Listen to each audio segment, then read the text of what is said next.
राधे कृष्णा आप सभी को। कार्तिक मास महात्म्य अध्याय 7। मंगलकारी श्री हरि का सच्चा नाम ध्याऊं, कार्तिक मास महात्म्य का 7वां अध्याय बताऊं।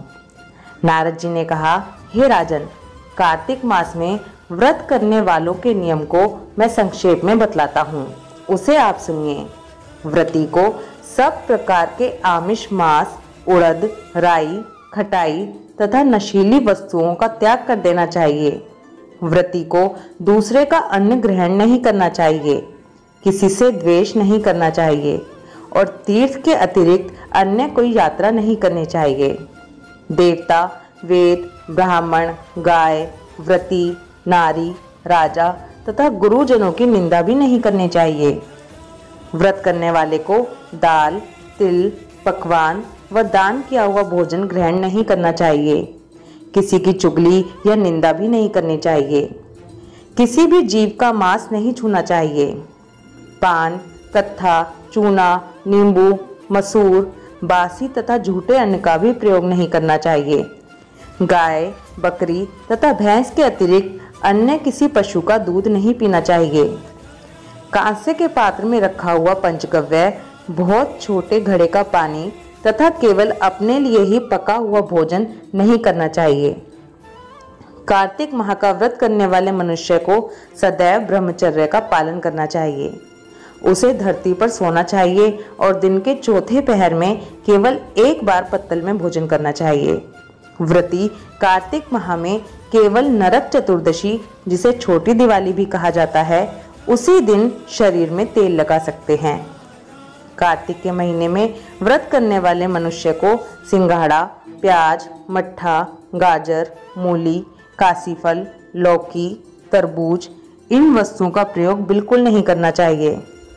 रजस्वला, चांडाल, पापी, मलेच्छ, पतित, व्रतहीन, ब्राह्मण द्रोही और नास्तिकों से बात नहीं करनी चाहिए।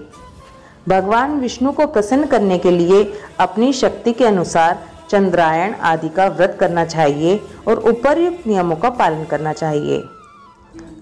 व्रती को प्रतिपदा को कुम्हड़ा, द्वितीया को कटहल, तृतीया को तरुणी स्त्री, चतुर्थी को मूली, पंचमी को बेल, षष्ठी को तरबूज, सप्तमी को आंवला, अष्टमी को नारियल, नवमी को मूली, दशमी को लौकी, एकादशी को परवल, द्वादशी को बेर, त्रयोदशी को मट्ठा, चतुर्दशी को गाजर तथा पूर्णिमा को शाक का प्रयोग नहीं करना चाहिए। रविवार को आंवला का प्रयोग नहीं करना चाहिए।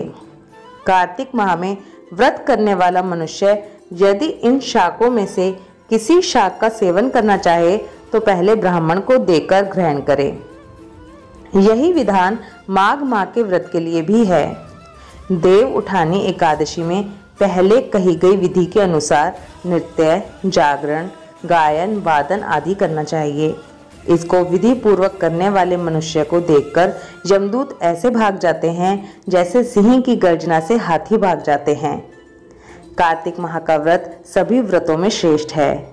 इसके अतिरिक्त जितने भी व्रत यज्ञ हैं वह 1000 की संख्या में किए जाने पर भी इसकी तुलना नहीं कर सकते, क्योंकि यज्ञ करने वाले मनुष्य को सीधा वैकुंठ की प्राप्ति होती है।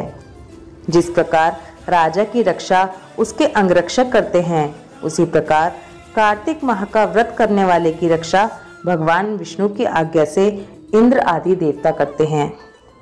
व्रती मनुष्य जहाँ कहीं भी रहता है वहीं पर उसकी पूजा होती है, उसका यश फैलता है। उसके निवास स्थान पर भूत, पिशाच आदि कोई भी नहीं रह पाते।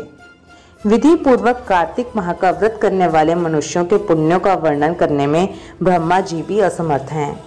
यह व्रत सभी पापों को नष्ट करने वाला, पुत्र पौत्र प्रदान करने वाला और धन धान्य की वृद्धि करने वाला है। कार्तिक मास महात्म्य अध्याय 7 समाप्तम। ओम नमो भगवते वासुदेवाय नमः। राधे कृष्णा।